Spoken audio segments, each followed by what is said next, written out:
finishing up our little three-part series on Mystery Babylon.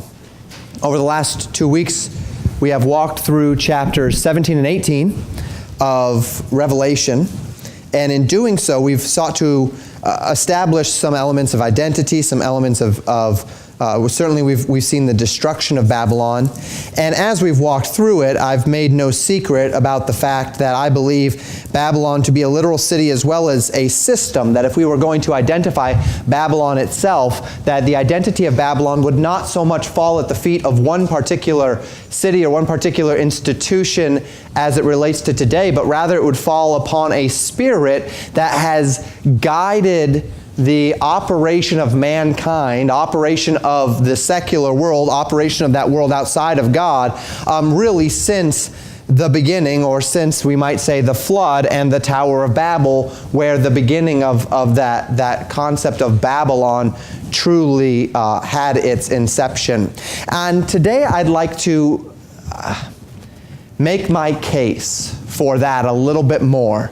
I've walked you through the text. I've taught you what is. I'd like to make a bit of a case today for Babylon being what I've said it is. I'm going to show you some things, connect some dots, and perhaps help us to see how what we see even in the world as it relates today might lead to this final concept of Babylon. So I've taught that the idea of Babylon is a pagan religious, economic, and political system, the merging of economics, politics, and religion into a single idea, into a single economy, into a single functioning government type system. And that has been my contention based upon what we see not just in Babylon as it's taught in Revelation 17 and 18, but in what we see throughout history as it relates to the concept of Babel. It was not too long ago in our evening series in Jeremiah 7, where we took time to trace what we would often call the mother-child cult from its inception at the Tower of Babel all the way to modern pagan implications and implementations found in witchcraft, found in Near Eastern mysticism, found in the history of the Roman Catholic Church, and even in many cases the modern evangelical church. And we did that because as we were studying in Jeremiah, we came across this idea of the Queen of Heaven. And we wanted to talk about this concept of the Queen of Heaven. So if you were not here for that message, if you've not seen that message, it is online, it's on YouTube, it's on the podcast, and it's in Jeremiah 7. And I basically trace you through some of the history. I'm going to give some of that again today, though.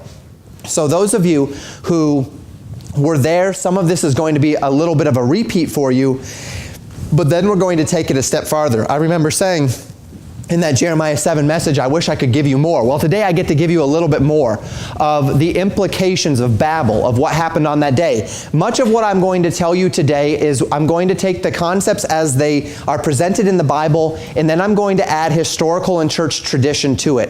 And I say that outright, and I say that up front, that we are going to be, at least for the first part of the message, putting pieces together. You are, as always, free to disagree with me on these things. I'm going to be taking elements of church tradition. I'm going to be taking elements of historical paganism and historical cults as we see them, and I'm going to show you how they can and might connect together. If you want to leave it all at the door, that's certainly fine, but I want to introduce you to these things so that you can be aware of what's going on. In tracing this pagan religious system of the mother-child cult in Jeremiah 7, we saw that things religiously have never really changed per se. They have only mutated from manifestation to manifestation of the same errors. Solomon, of course, said in Ecclesiastes, there's nothing new under the sun, and it's very true. What we find in pagan religions today is the exact same thing that we can find in pagan religions going back millennia. Right? It's the same concepts. They change names, they change forms, they change different elements of how these gods are worshipped. Sometimes they're not called gods at all. Sometimes it's man himself that is the god, but it's all the same type, the same errors, the same false gods under different names, the same apostasy. And today we're going to trace what I believe to be the vehicle of that error throughout history. comprises this religious, political, economic system intertwined into various institutions over time.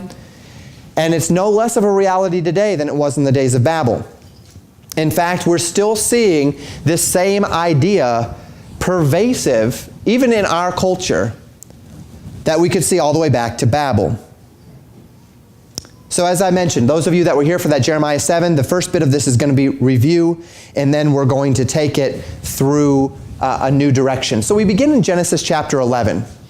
And in Genesis chapter 11, in Genesis chapter 11, we read this. And the whole earth was of one language and of one speech. And it came to pass, as they journeyed from the east, that they found a plain in the land of Shinar, and they dwelt there. And they said one to another, Go to, let us make brick, and burn them thoroughly. And they had brick for stone, and slime had they for mortar. And they said, Go to, let us build us a city and a tower, whose top may reach unto heaven, and let us make us a name, lest we be scattered abroad upon the face of the whole earth. And the Lord came down to see the city and the tower which the children of men builded. And the Lord said, Behold, this people is one, and they have all one language, and this they begin to do, and now nothing will be restrained from them which they have imagined to do. So our study originates with the origins of Babel, the origins of Babylon in Genesis 11. We are in the days after the flood, and Noah's sons, Shem, Ham, and Japheth, came off the ark and were called by God to scatter and to repopulate the earth, but they did not do so. Rather, they chose to remain one people. They chose to remain in one place, described in Genesis chapter 11, verse 2, as a plain in the land of Shinar. This region, the plain of Shinar, is the ancient name for what would become known as Mesopotamia, the fertile land between the Tigris and Euphrates. This would eventually house many cities, including Babylon in its day. Today, it is generally the area of Baghdad, Iraq, as far as where Babylon used to be, the entire Fertile Crescent there between the Tigris and the Euphrates. The Bible tells us that they dwelt there, and one day they conspired not just to be there, but to build a tower whose top may reach unto heaven. They sought to build this tower and to make for themselves, the Bible says, a name. And what we find here, though it is subtle, is a terrible rebellion against God. Firstly, of course, as we mentioned, they are openly and purposefully defying God's command to scatter and to repopulate the earth. They said, no, we don't want to do that, so we are going to build a tower. This is going to be a unifying symbol so that we don't scatter. This is the tower was a symbol that we are going to stay together. And of course, the fact that they wanted to build it unto heaven to make a name for themselves reflects a determination that they are by this not just hoping to remain unified, but to challenge the authority of God, to challenge the rule of God. That's the implications of the Tower of Babel. And it is here that God sought to hinder man's progress. And he sought to hinder man's progress by confusing the languages, thus creating individual cultures. And as long as there were cultures and there was nationalism, and there was this language barrier, it would slow down the process of mankind attempting to unite, because as mankind unites, he inevitably unites unto a particular end. And that end is that mankind unites, and as they are deceived by the devil, because this is very common, right? They will unite against God. And that's what we've been reading about in Revelation, have we not? We've been reading about a system whereby mankind is uniting against God. We have already read various elements. We'll continue to read more, not next week, but the week after, about the final days where mankind gathers together in the valleys of Jezreel and the valleys of Jehoshaphat on the day of what we call Armageddon. We've already read, right? We read in chapter 14 about all of the people being gathered together and for the Lord to thrust in his sickle and to glean the earth and to throw them into the winepress of his wrath. We already read about the sixth vial in Revelation chapter 16 that was opened, and when the sixth vial opened, the Euphrates River dried up so that the kings of the east could come to the great battle of the day of the Lord, so that they might be gathered together in the valley of Jezreel, in the valley of Armageddon, right? Armageddon, That's the mountain of Megiddo, Megiddo being on the edge of the valley of Jezreel. So all of this we've read about already. What's going on there? Man is uniting himself against the Lord. We see this going all the way back to Babylon, that this is what they did. So the Lord confused the languages to thwart this rebellion. Now, in order to understand the deeper spiritual concepts of where this idea of Babel began, I want us to go back one more chapter to Genesis chapter 10. And in Genesis chapter 10, beginning in verse 1, the Bible says this: "Now these are the generations of the sons of Noah, Shem, Ham, and Japheth. And unto them were born after the flood, were sons born, after the flood. The sons of Japheth, Gomer, and Magog, and Madai, and Javan, and Tubal, and Meshech, and Tiras. The sons of Gomer, Ashkenaz, and Riphath, and Togarmah. And the sons of Javan, Elisha, and Tarshish, Kittim, and Dodanim. And these were the isles of the Gentiles divided in their lands, every one after his tongue, after their families, in their nations. And the sons of Ham, Cush, and Mitzrayim, and Phut, and Canaan. And the sons of Cush, Seba, and Havilah, and Sabta, and Raamah, and Sabteka. And the sons of Raamah, Sheba, and Dedan. And Cush begat Nimrod. He began to be a mighty one in the earth, and he was a mighty hunter before the Lord. Wherefore it is said, even as Nimrod, the mighty hunter before the Lord. And the beginning of his kingdom was Babel, and Erech, and Akkad, and Calneh, in the land of Shinar." So here we find the first generations after the flood, and we trace the lines through Japheth, Shem, and Ham. I apologize, I have there's been a little bit of a technical error. Those are supposed to have names on them. They don't. So I'm just going to leave that off here for a moment. I had a little generational chart to give you. It worked last time. There must have been a problem in transition, but as I tried to transition it over. But let me describe it for you. Shem, Ham, and Japheth are born of Noah. Out of the line of Ham, we find Cush, Mitzrayim, Phut, and Canaan. Mitzrayim is the Hebrew word for Egypt. And so we find here that the Egyptian lineage and we find here the Canaanite lineage are in this line of Ham. And Cush had several children, one of which was named Nimrod. Now we go through this lineage, and then whenever you see the lineage stop for whatever reason, whenever you see a genealogy stop and there's some information given about a person within that genealogy, that matters, right? All of these other names were just looked over. It talked about Cush, and talked about Mitzrayim, and it talked about Phut, and it talked about Canaan, and nothing was said about any of them. And then we get to Nimrod, and the Bible calls him a great one, a mighty one in the earth, and a mighty hunter before the Lord. And the Bible says that the beginning of his kingdom was Babel, and Erech, and Akkad, and Calneh in the land of Shinar. So he went into this land of Shinar, and he began a kingdom, and the beginning of his kingdom was Babel. Now, we've not been along after the flood very long at this point. Nimrod is the grandson of Ham, the great-grandson of Noah. All of the cities over which Nimrod ruled were in the land of Shinar. Now we would expect this since they did not scatter. They all remained in this region. That we get a history of Babel specifically lends to us credibility that of the four cities of which Nimrod's kingdom began, Babel was the chiefest. To this end, Babel was the place where the people chose to build that tower unto the heavens. Now, there's not much more in the Bible that's said explicitly about Nimrod, but there is an extremely unified tradition of information in regard to what Nimrod began and what he came to symbolize in the pagan world. This unified tradition can be found in any number of pagan traditions throughout time. You can find it in Egyptian history, you can find it in Sumerian history, you can find it in history of any number of pagan cultures. You can find it today in Satanism and Wicca and the various pagan religions that are still have a great influence today. And because of this unified tradition, I'm comfortable telling it to you today.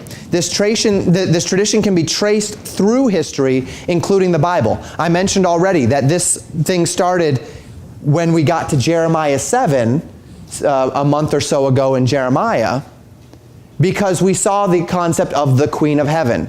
And as we trace the concept of the Queen of Heaven, it finds its roots in this same tradition, a pagan tradition which continues even today.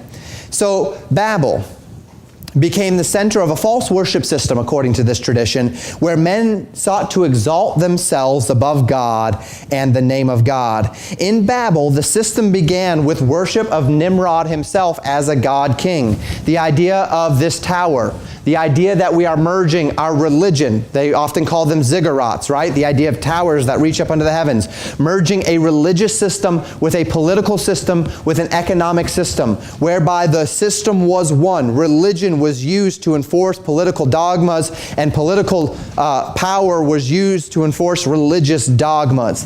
This idea, Nimrod exalting himself above God in the name of God, the people exalting themselves above God in the name of God. And tradition states that Nimrod met with a violent death at the hands of other people in power in the kingdom, at which point he had a wife named Semiramis who took power. And she did this by attributing to her husband the attributes of Messiah. Messiah would have been known to the people. They would have known all the way back to Genesis 3:15 that there was going to come the seed of the woman that would crush the head of the serpent. They would have known already the promises of the virgin birth. We can see this throughout history as we study the traditions. And so she claimed him to be Messiah, who died willingly in order to fulfill the prophecy of God in Genesis 3:15, that the seed of the woman would crush the head of the serpent, and that Nimrod was resurrected as God had promised in the form of her son, whose name is Tammuz. And if you've ever done a study in Ezekiel, if you recall what Ezekiel is brought out of a body in vision to the temple where he sees all the pagan worship in the temple of God, one of the things that he sees are the women weeping for Tammuz. It would be a 40-day weeping, which is, by the way, a important number in Scripture, right? 40 days. There would be 40 days of weeping for Tammuz, after which they believed him to be resurrected. Thus Semiramis became the holy mother of the resurrected Messiah, and she was given God status next to her son. This spiritual apostasy would take the form of would take form in any number of religious systems whereby there was a mother-child cult, a merging of political power, economic power, religious power into a church-state system whereby the king is God, the state is God, the people themselves are God by denying God altogether. And this system of the power of the state, the necessity of the economy, the zeal of religious fear and devotion to manipulate the masses, to exalt man, by extension Satan, has functioned in any number of cultures throughout history. This is how Egypt was, right? Egypt was a God-man system. Pharaoh was a god. The system ran as a way to give him his due, right? And Pharaoh's power and the state's power was Pharaoh's power, and the Pharaoh's power was the state's power, and it was all enforced together.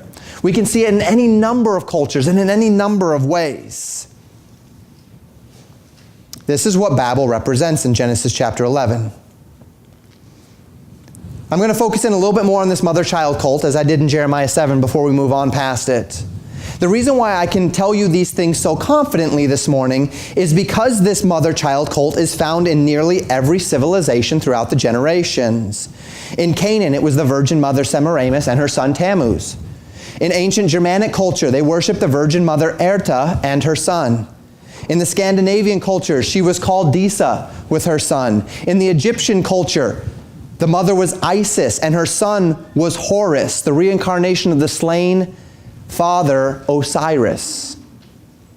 In India, the virgin mother was called Devaki and her son Krishna. Also Isi and her son Iswara. In Asia, the virgin mother was Sybil and her son Deoias. I always struggle pronouncing this one. It's Deoias. In Rome, The Virgin Mother was Fortuna and her son Jupiter Pur.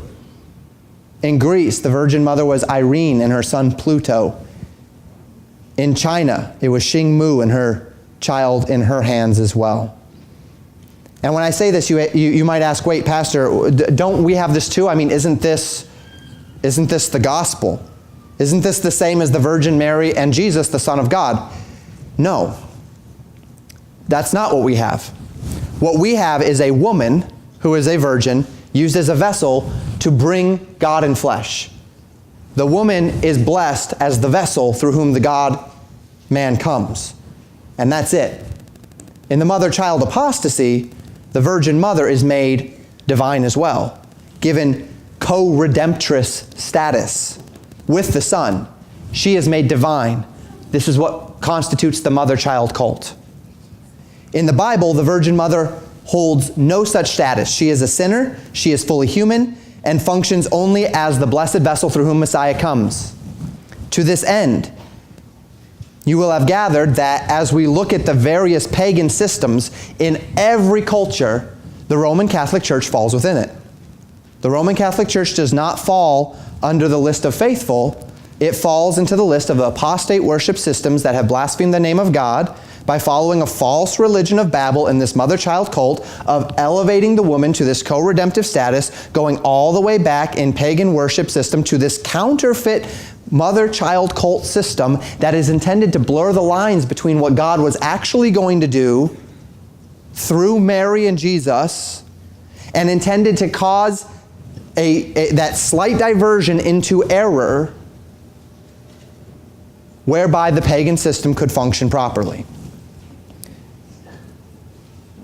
Is it any wonder then that as we study Roman Catholic history, not only do we see a mother-child cult, but we see the merging of political, economic, and religious power, the attempt to bring it all under one envelope, one system. This is the spirit of Babel. Now, let me say this before we continue. Does this mean every individual Catholic is a cultist? No, it does not. I've known many Catholics who have accepted Jesus Christ by grace through faith, but as I always say, those who do it in spite of their religious devotion, not because of it. In spite of the system within which they operate, not because of it. Because the system within which they operate itself is apostate. And it has been since very early on in the church's history. They have been a part of any number of evil systems. They have been a part of persecuting the true church of God for generations, for hundreds and thousands of years. And we need to know that.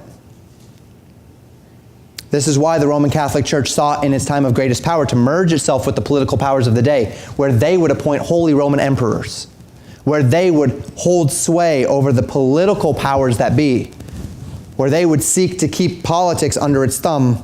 It should be noted as well that as we look at this false system, mother-child cult, as we look at this false system, the merging of political, economic, and religious power, Islam falls under this system as well, does it not?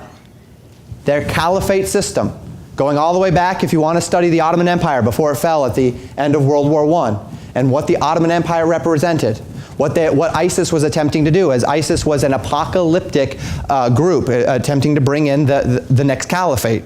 The caliphate is a merging of a religious, economic, and political system. Everywhere where we see the fingerprints of Babylon, we see the merging of a political, religious, and economic system, whereby the state is able to enforce the religion, and the religion is used to keep people loyal to the state. Whereby individuality and individual choices are broken down in deference to the collective. And we're going to see that more as we continue.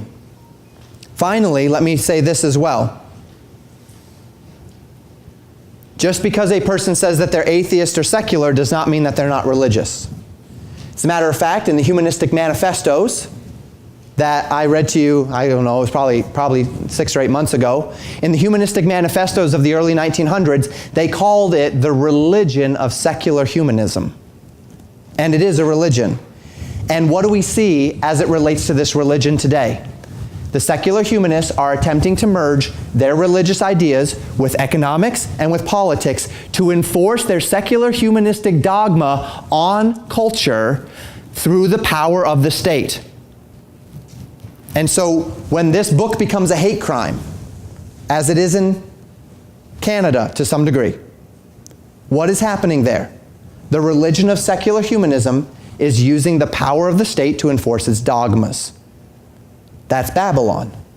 It's the same marks. It's the same problems. It's the same issues. It's the same thing. And that's what I want to show you next. I want to show you that these secular humanistic institutions that are operating today are Babylon, in my opinion. This is Babylon. Just as we could say the Roman Catholic Church is a part of Babylon. And many people in our circles believe that that is Babylon. And I'm comfortable with that. I just think that Babylon's bigger than that. Because I see it in Islam. Because I see it in secular humanism. Because I see it in the various organizations that have arisen in the last century. This is the United Nations Meditation Room at the UN headquarters in New York City. This room opened in 1957, and consider the description of the room from the UN website. The man who created it said this: "This house must have one room dedicated to silence. I remember very distinctly one night when I heard that he had been working most of the night, and about 2 o'clock in the morning, he called some of his aides, and this being the man who started this room, he called some of his aides in, and they assumed that there had been some bad news from one of the fronts where the United Nations emergency forces were then located. But he said, 'I want to go down to the meditation room.' And he took them down to the meditation room, and it was about, as I said, 2 o'clock in the morning, and there he spent considerable time directing his painters to put just the precise coat of paint on the walls of that meditation room so the light would be just as he wanted it. So he had a very close feeling about the spiritual, and he felt that it should be the center of the United Nations. He had a special crew of painters working on the meditation room that evening. He said, 'We want to bring back in this room the stillness which we have lost in our streets and in our conference rooms, and to bring it back in a setting in which no noise would impinge on our imagination.' He banned chairs and replaced them with benches. In the center of the room, he placed a 6.5-ton rectangular block of iron ore, polished on the top and illuminated from above by a single spotlight. This block, which was a gift from the King of Sweden and a Swedish mining company, was the only symbol in the room. This guy's name, described it as a meeting of the light of the sky and the earth. It is the altar to the God of all. We want this massive altar to give the impression of something more than temporary." And so we have this chapel found in the United Nations. And the intent of this chapel in the United Nations, notice that the symbols are somewhat nondescript. It's about silence. It's about silence in order to give this altar to the God of all. I recall reading in Daniel 11 about the 11th horn, and that he would worship the God of forces. Now again, I'm not trying to make you conspiratorial this morning, but a part of the UN art collection is this very famous statue. The statue of a man beating his sword into a plowshare. This is intended to reflect a promise that was given by God to the nation of Israel. It's found in Isaiah chapter 2, verses 2 through 4. It's found in Micah chapter 4, verse 3, that in the days of the reign of Messiah upon the earth, there would be peace, and that this peace would be symbolized by man beating his swords into plowshares, right? This is a biblical analogy. It's a biblical allusion. However, this is the stated purpose of the UN, right? Now, am I saying that the UN is sitting around reading the Bible and saying we're going to be the tool of Babylon? No, I'm not. But this is what mankind drifts toward, right? This is what mankind drifts toward. No war is a good thing. We don't want war. Nobody wants war. But the idea that there's an organization that insists that they can be the organization through which man's swords are beaten into plowshares is a Babylonian way of thinking, right? It's a Babel way of thinking, that we can do what God says only He can do. That we can overcome man's fallibilities and man's foibles outside of the God of the Bible. That God has promised to be the one to bring in millennial peace, and we are going to be the ones to bring in peace. We are going to be the ones that are going to bring about the system that beats our swords into plowshares. Attached to the UN is a council called the Unity and Diversity World Council. Attached to this council is a Unity and Diversity Interfaith Ministry led by a graduate of Harvard Seminary named Leland Stewart. In an interview with him, he said this: Unity in Diversity Council is a worldwide coordinating body looking toward a time in which there will be a one single organized energy of networking throughout the planet.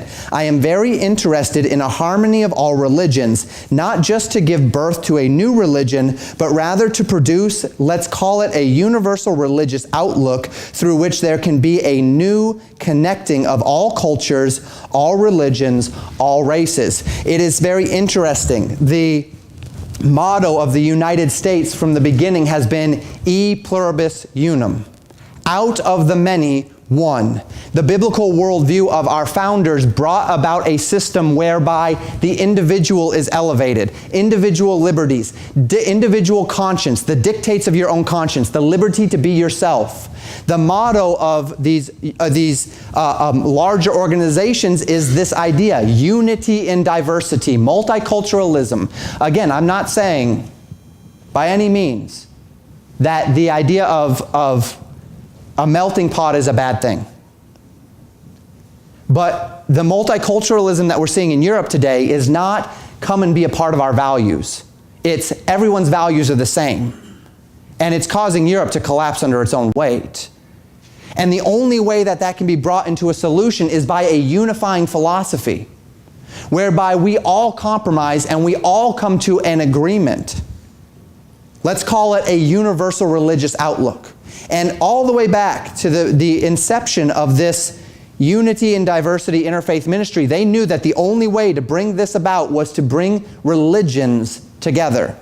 The former UN director, Dr. Ernst Winter, said this in an interview. He said this: in this growing consciousness of sharing godliness and looking for a leader to lead everyone into this new heaven, the UN plays a very important role in as much as it is a support system for any group that seeks to support these matters.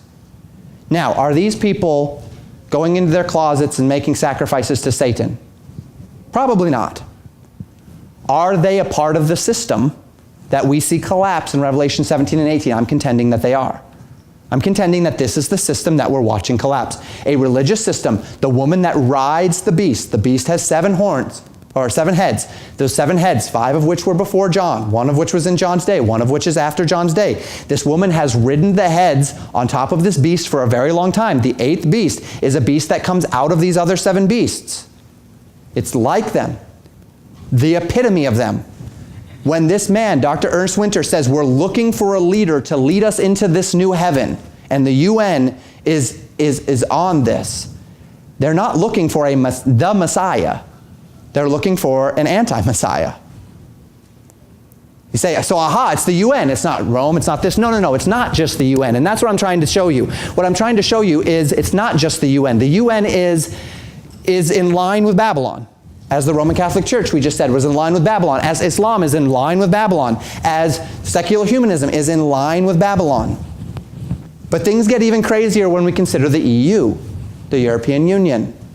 Strasbourg, France, the seat of the European Union. They have a parliament building which bears this very postmodernistic design. It actually appears unfinished, and people have questioned this. People said it's meant to symbolize the unfinished nature of the building of Europe itself. Interestingly enough, though, and I apologize, this is slightly conspiratorial, so take this with whatever you want. It does bear a striking resemblance to the most popular picture of the Tower of Babel that's ever been painted, where you have one side of the building that is unfinished as the tower is built. Now again, I'm not a big fan of conspiracies, although sometimes that line that gets drawn gets a little muddy. I'm not encouraging you to do that. I'm not trying to bring you into that this morning. But could it be that the aspirations of the European Union, not by intention per se, I mean, although this seems pretty blatant, it'll get worse in a moment, but could it be that the aspirations of the EU, like the UN before it, and like Hitler before him, and like Napoleon before him, and like the Roman Catholic Church before them, and like the Roman Empire of John's day before them, and going all the way back through Egypt, and all the way back to these religions and elements of the past, are all simply just the same thing. They're all in line to the same way of thinking. And that's what that's the point I'm trying to make this morning. Now, across a small body of water from that Parliament building in Strasbourg lies 4 more buildings that comprise the European Union. They're all named after prominent politicians. From left to right on this, we have Louis Weiss, Winston Churchill, Pierre Filmin, and Václav Havel. Those are the names of the 4 buildings. In front of these buildings are numerous statues that would seek to represent various concepts important to the vision of the European Union.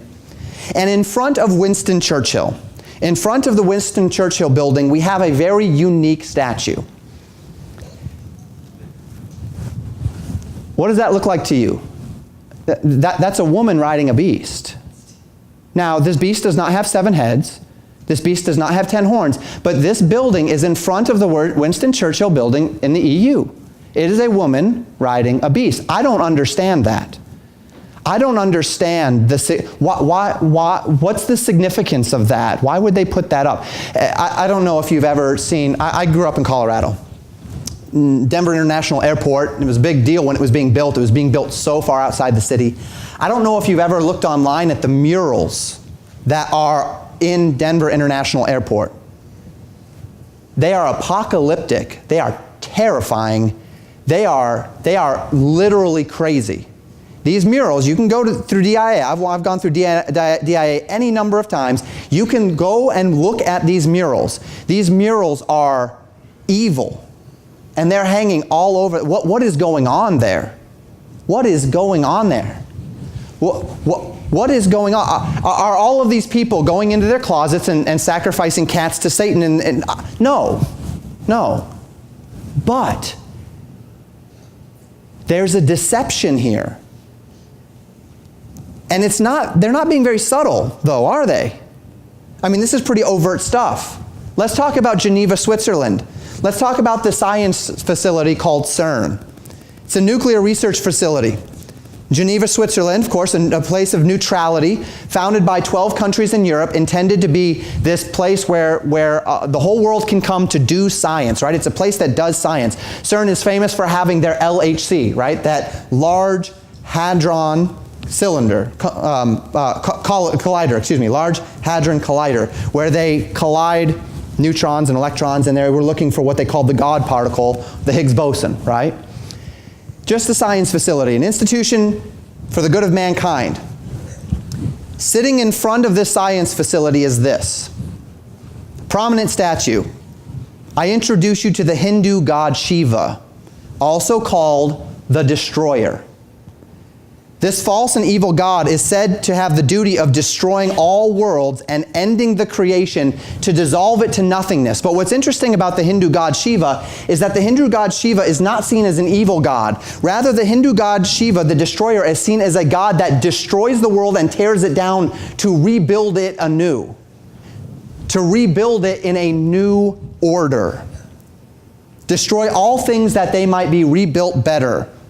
Through the destruction, he facilitates a smooth transition from one stage of life to another, that things have to be destroyed in order for them to be rebuilt. Of course, this can be seen in the philosophy of communism as it played out in the Soviet Union, as it played out in China, right? They kill millions of people in order that they may rebuild it. It's that same philosophy. So if we see the fingerprints of this philosophy everywhere, if we see the fingerprints of a church-state system, whether that church is secular humanism or whether that church is Islam or whether that church is a church that claims to represent the God of the Bible, if we see all of these things and we see their fingerprints everywhere, can I just suggest that maybe what's happening is not that Babylon is any single entity, but that Babylon is a spirit, in the way that Antichrist is a spirit. But then he's going to take a form in the last days. And I believe Babylon will take a form in the last days as well. But can I suggest to you that there's something going on here, that there's a spirit of deception, and that it's not necessarily hidden, but it's operating. And it's a very part of the fabric of this world and how it operates. And that we can see it in these attempts at what we might call unity. Now, all of this being said, it's important that we understand in both of these chapters, Babylon is being called a great city in chapters 17 and 18. And I believe it's important for us to see Babylon as a physical city, which will be the capital of this apostate system. Again, these are my beliefs. This is what I believe. I believe Revelation 17 and 18 are speaking of the same thing, and that it is going to be a city that once again represents the climax of this system. Since the beginning, Christians have always wanted to identify the city that is Mystery Babylon and have been quite divided on the topic.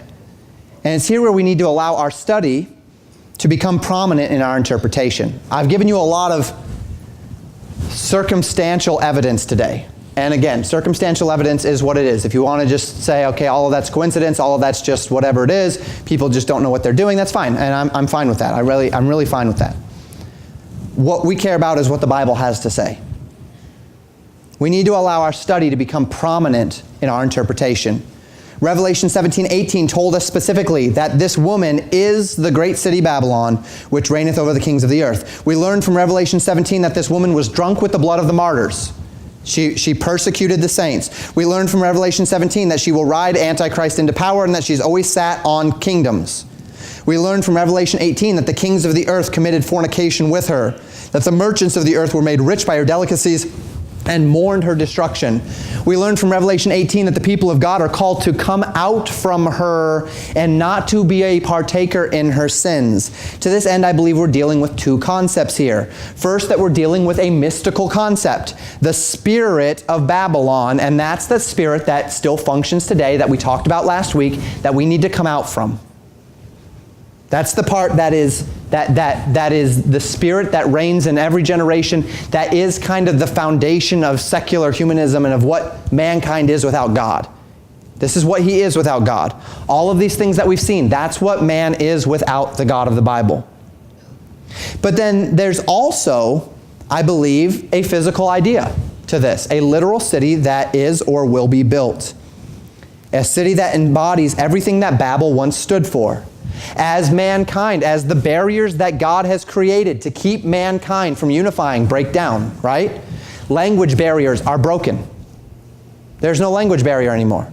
And now we're getting this multicultural idea where Emmanuel Macron, the president of France, said just last week in a speech directed specifically at our president, he said nationalism is the exact opposite of patriotism, and nationalism is the greatest problem on the world scene, is effectively what he said. The idea that we actually care about our nation above others, that there is a... Do you see what happens though? As nationalism breaks down. Now, nationalism has been taken toward evil ends, right? The USSR, nationalism toward evil ends. Nazi Germany, nationalism toward evil ends. I'm not saying nationalism is a good thing in and of itself, at all. But the idea that you care about your country was something that God put in place as a means by which to really keep us from this very danger that we see play out in Revelation 17:18. So it should not surprise us that as we get toward the last days, nations, borders, these things are going to break down. That there's going to be a compulsion to continue to unify until such time as there is unity. Don't be surprised at this. And once again, unity itself is not evil.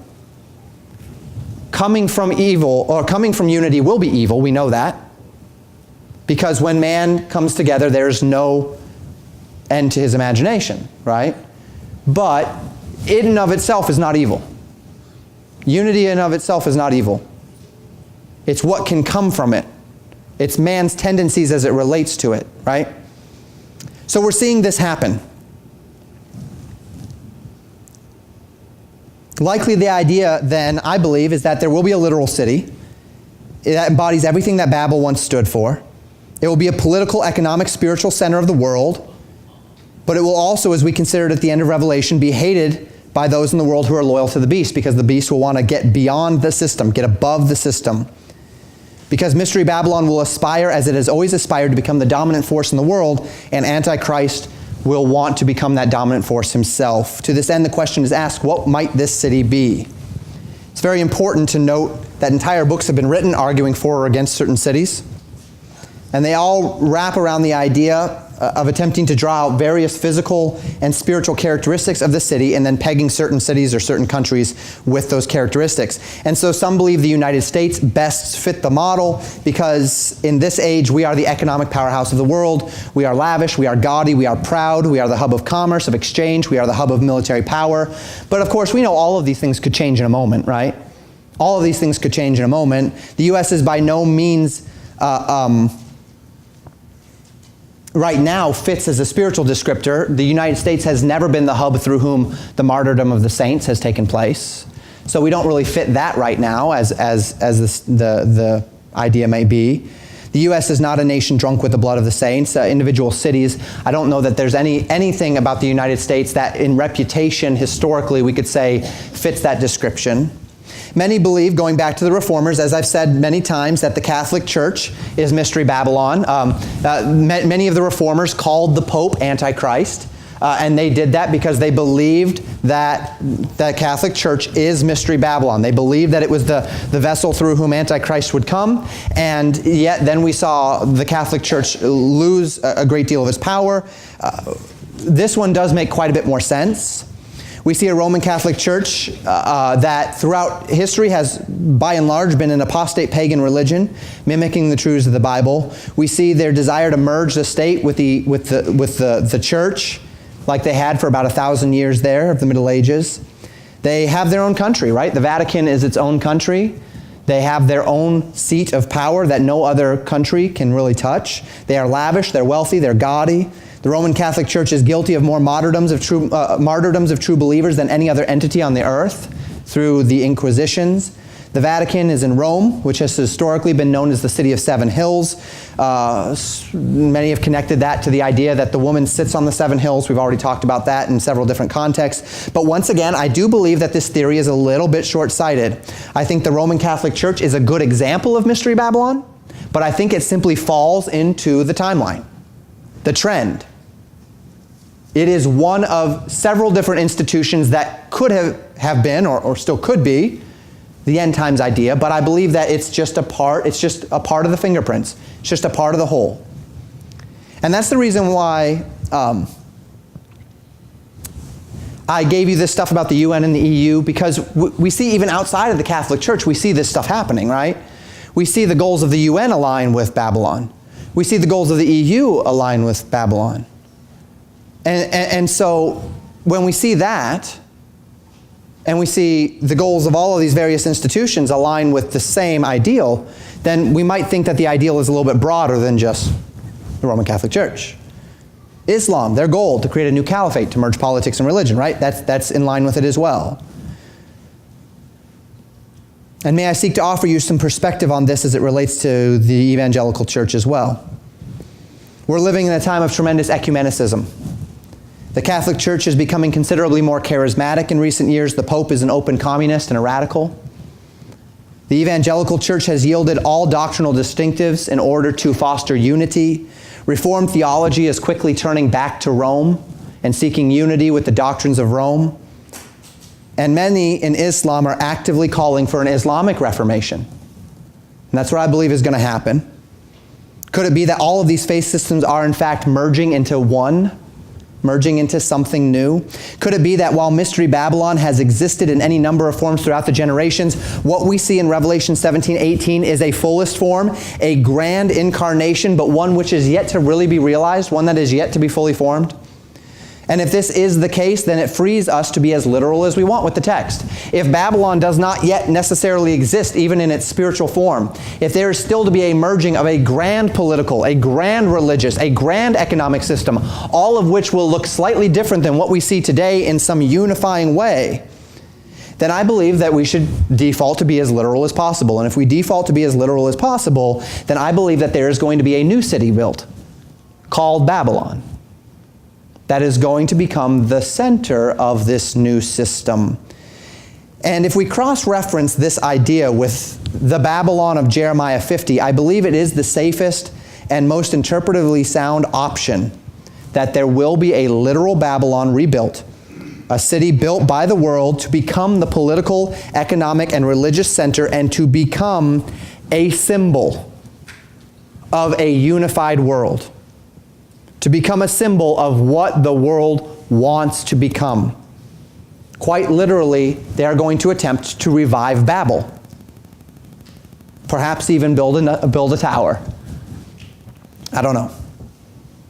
And before I show you the prophetic evidence, let me remind you of the characteristics of the last days. 1 Timothy chapter 4, verses 1 and 3. Now the Spirit speaketh expressly, that in the latter time some shall depart from the faith, giving heed to seducing spirits and doctrines of devils, speaking lies and hypocrisy, having their conscience seared with a hot iron, forbidding to marry and commanding to abstain from meats which God hath created, to be received with thanksgiving of them which believe and know the truth. The last days will be characterized by an ever more apostate world, a world where seducing spirits and doctrines of devils deceive many, where false demands that run contrary to the liberties of Christ take center stage.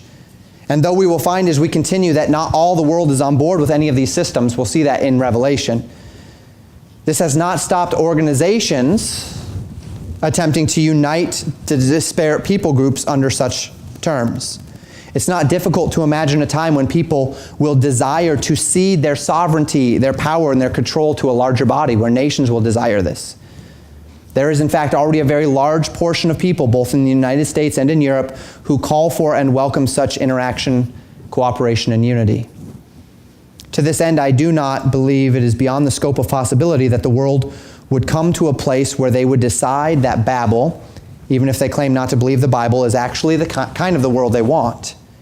That humanity has solved the language gap. Humanity is breaking down cultural divides. The next logical step is to unite the world under a single banner and to forge ahead in a common humanity that will cast off all the things that cause war, right?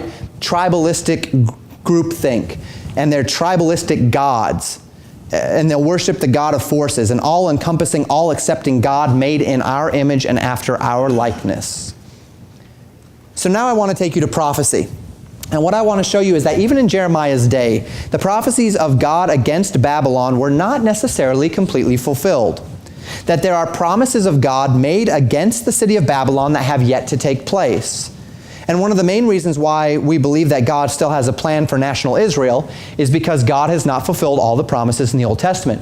One of the main reasons why we know that there's still an Antichrist to come is because Antiochus Epiphanes did not fulfill all of the prophecies as it relates to the abomination of desolation. And so I would extend that logically to say that we might also, characteristically, in consistency with our methods of interpretation, believe that there is a Babylon yet to come, in consistency with our belief, if Jeremiah 50 and 51 and the prophecies of Babylon have not yet fully been fulfilled. I hope that makes sense to you. If there are still promises that God made about judgment against Babylon that have yet to be literally fulfilled, then we say there's probably something yet to come. In the same way we say if there are promises given to Israel that are yet to be literally fulfilled, then Israel still has a place in God's plan. If there are promises about Antichrist that are still yet to be fulfilled, then there's still an Antichrist to come, right? And that's the idea this morning. And let me say this finally before we get into the text. There are many who believe Revelation 17 and 18 speak of two distinct Babylons, one religious, one commercial. And I've mentioned before, I do not agree with this. I'm not going to defend all those reasons, as I've said today. I'm going to assume that they're one city, so I'm going to merge the teaching of Revelation 17 and 18 into my teaching in that way. And let's just compare a few passages between Jeremiah 50 and 51 and Revelation 17 and 18. In Jeremiah 51, verse 7, the Bible says, Babylon hath been a golden cup in the Lord's hand, that made all the earth drunken. The nations have drunken of her wine, therefore the nations are mad. And then we compare that with what we've learned in Revelation 17. I've already taught it, so I'm not going to read it. You can read it there about the Babylon of Revelation 17, that they have made the nations drunk with the wine of their fornication. Both passages speak of the image of a golden cup and that Babylon has made the earth drink and be drunken, the nations be drunken and are made mad by her. Jeremiah 51:8. Babylon is suddenly fallen and destroyed. Howl for her. Take balm for her pain. If so be she may be healed. This corresponds to what we saw in Revelation 14:8. We also see it in Revelation 18. Babylon is fallen, and they speak of the suddenness of her fall. Now what's interesting about this is that historical Babylon did not fall suddenly. Historical Babylon was overcome suddenly, right? If you remember back to Daniel, the Medo-Persian Empire overtook her in a night. But she didn't fall. That city lasted for quite some time.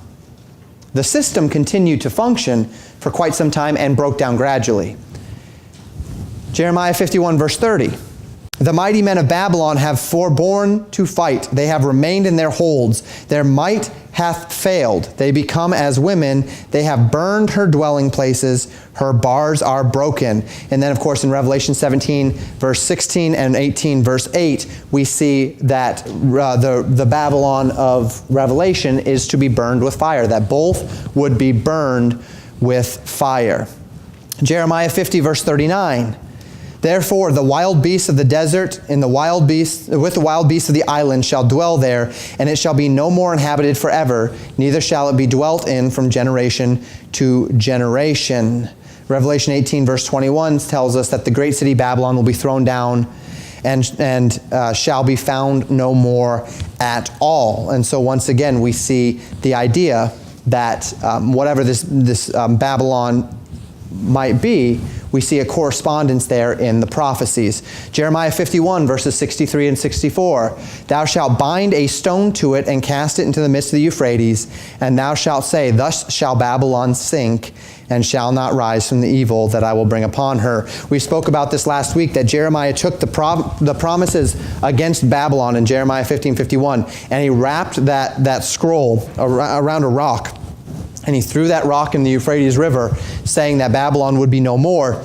And we see this imagery repeated in Revelation 18:21 when the mighty angel takes the millstone and casts it into the Euphrates River and says Babylon is no more. And we talked about why it was a millstone last week. In Jeremiah 51 verse 45, God says, My people, go out of the midst of her, and deliver ye every man his soul from the fierce anger of the Lord.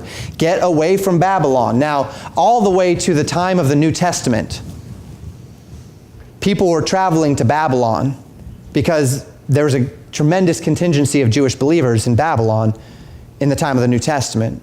Peter spent time there, we find from the scriptures. And thus we have this idea that there were still many believers in the midst of her, or many Jews, in the midst of her. And yet we have this call in Jeremiah 51 because of her destruction to come out from the midst of her. These are things which I haven't really seen fulfilled historically in regard to Babylon. Jeremiah 51 verses 48 and 49. Then the heaven and the earth and all that is therein shall sing for Babylon. And then it goes on to say, So at Babylon shall fall the slain of all the earth. Revelation 18 verse 20, Rejoice over her, thou heaven, and ye holy apostles and prophets, for God hath avenged you on her. So in all of these cases, I'd say that the similarities of prophecy are pretty strong, would you not? The legacy of Babylon, the false worship system, has certainly taken many forms. Each form has slain the saints of the Most High. Each form has committed the evils of pagan worship. Each form has sought to establish dominance politically, economically, and religiously. But here's the thing. As I would perceive it, the prophecies of Jeremiah 50 and 51 are given to a literal city in a literal location. And while Babylon did indeed fall, it did not fall in the manner that Jeremiah 50 and 51 describes. After Medo-Persia overtook Babylon, it was sudden, as I mentioned, but Cyrus did not destroy the city. In fact, he helped rebuild Babylon. It became the provincial capital of the Persian Empire. The city instead gradually was destroyed over many, many centuries. We're talking half a millennia later, and the city's still standing. Furthermore, when Babylon is said to fall, God promises to effectively wipe its memory off of the earth. There's still villages which exist in the ruins of Babylon. Saddam Hussein was, in the 90s, was really pushing the idea of rebuilding Babylon back to her glory. Of course, he did not stick around long enough to be able to do that. It stands to reckon that there's at least a possibility that the prophecies of Jeremiah 50 and 51 are prophecies that, as we saw in Daniel, where we go from literal and contemporary to future and prophetic, as it related to Antichrist, as it relates to Israel. Could it not be that in Jeremiah 50 and 51 there is a transition from literal and contemporary to future and prophetic? That this city will once again exist. That there will be a literal city of Babylon that will be literally rebuilt, and that will have a literal fall. And while there's any number of good arguments otherwise, that's what I believe we're witnessing in Revelation 17 and 18. Lots of other interpretations that have a lot of good arguments. But this is what I see when I read Revelation 17 and 18. This is what I see when I think of Babylon. I believe it's fully consistent with the way the world is going when you see them creating images of a woman riding a beast in front of their parliament buildings in the EU. When you see the boldness with which they're doing these things, would it be beyond the pale for us to think that they are going to build a city that is a hallmark of a new union, a new diversity, unity in diversity idea, and that they'd rebuild Babylon? I don't think that that's beyond the pale. And so that's personally what I believe. There will be a rebuilt Babylon, which will become the apex, the climax, the fullest realization of the system which began in Babel, the merging of politics, economics, and religion to bring about a singular humanity, erecting a God in their own image, and doing so in order to declare absolute freedom from the God of creation. Until a man with even greater ambition who leads 10 kingdoms will destroy this city and this system, a city and a system which he seemed to support, only then claiming himself to be God, setting up his own economic system with the mark of the beast, setting up his own religious system where he sits on the throne in the temple, setting up his own political system where he rules with this absolute power by destroying Babylon, by destroying the system that was in place.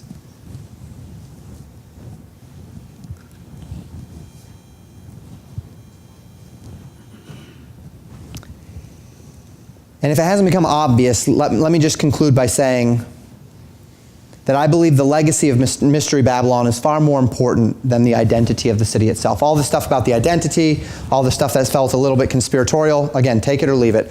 I want to point everything that we talked about today simply back to what I said last week. Last week I made mention in my application that we need to come out from a system that bears the marks of Babylon, whether you believe anything as it relates to the UN or as it relates to the EU or as it relates to secular humanism and the way they're attempting to use the force of the government to root out competing belief systems, or Islam or the Roman Catholic Church, or any of those things, whether you believe that or not. Whatever. But can you see the marks of the system on the culture and the operation of these various entities? And if you can see just the marks of the system, then when you read in Revelation 18, come out from them and be ye separate, that ye be not partaker of her plagues, that ought to mean something to you today. And that's what I care about. It ought to mean something to you today. It ought to mean something about the seats of power in our culture today. It ought to mean something about the philosophies that we agree with as it relates to politics, as it relates to international politics, as it relates to national politics today. It ought to mean something about how we teach our children, about how we live within this culture today. Our calling is not to tear down the halls of power. The unbeliever is going to do what the unbeliever is going to do. But it is our privilege to speak the truth, to shine the light, to identify the darkness, and to stay away from it. And if we say because it is not our duty or our calling to tear down the halls of power, that we're going to become friends of the halls of power, then we've gone too far. You can follow the will of the Lord as it relates to these things without tearing down the halls of power, while simultaneously not yoking yourself to the halls of power, to the seats of Babylon and culture. And that's the call today. Come out from among them and be ye separate. We have a different rule by which we live. And that's what we're called to do. That is the vein in which we are called to live. We're called to live by the Word of God. So let's live by it. And let's not let the philosophies that have characteristically characterized Babel and Babylon and all of these systems for all of these ages to taint the truths of God's Word in our hearts. Again, my goal is not to make you paranoid. It's not to make you conspiratorial. But I do want to make you aware. I don't want you to feel out of control. I want you to learn to rest under God's control. And a part of that is learning to rest under God's system, under God's rules, under God's Word. Things are becoming more obvious. The darkness is becoming more bold. The evil is coming out of the woodworks. We can trace its legacy from generation to generation, from institution to institution. And those who know and love Christ, we see this legacy, the legacy of Babylon, but we bear a legacy of our own. We bear a legacy that has been passed down from generation to generation. We stand on the shoulders of those who have gone before us. Those who Hebrews 12 says have gone before us. That great cloud of witnesses, whereby we are called to lay aside the weights and run with patience our race, to preach the gospel of Jesus Christ, to live the light, to shine the light, to be truth in a world of darkness, to call others out of darkness into the Lord's marvelous light, to reject the lies, to come out from among them and be separate. We remain loyal to the principles of God's Word because we remain loyal to a legacy as well. And that legacy goes all the way back to Noah. That legacy goes all the way back to Abel. And we remember that there's coming a day when the saints of God will be avenged upon the institution that has harmed them and hated them and sent them to death. The whole system will crumble. When you see it around you, don't let it get you paranoid. Don't let it make you feel like everything is out of control. Let it turn your heart to the one who will win. To be more loyal to the one who has it in his hands, to the one who holds kings, to the one who is above kings, to the one whose legacy is a legacy that will end in victory. That's why we're reading Revelation, because we're reading the end, and God wins.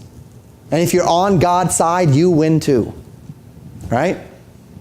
And as we see Babylon function in any way that it does all around us, we need to remember unbelievers are going to be unbelievers, but God is going to win. So let's get on God's side. Thank you for listening to Pastor Jamen Wikler from Legacy Baptist Church in Buffalo, Minnesota. More information about Legacy Baptist Church and a library of sermons are available at www.legacybaptistchurch.net.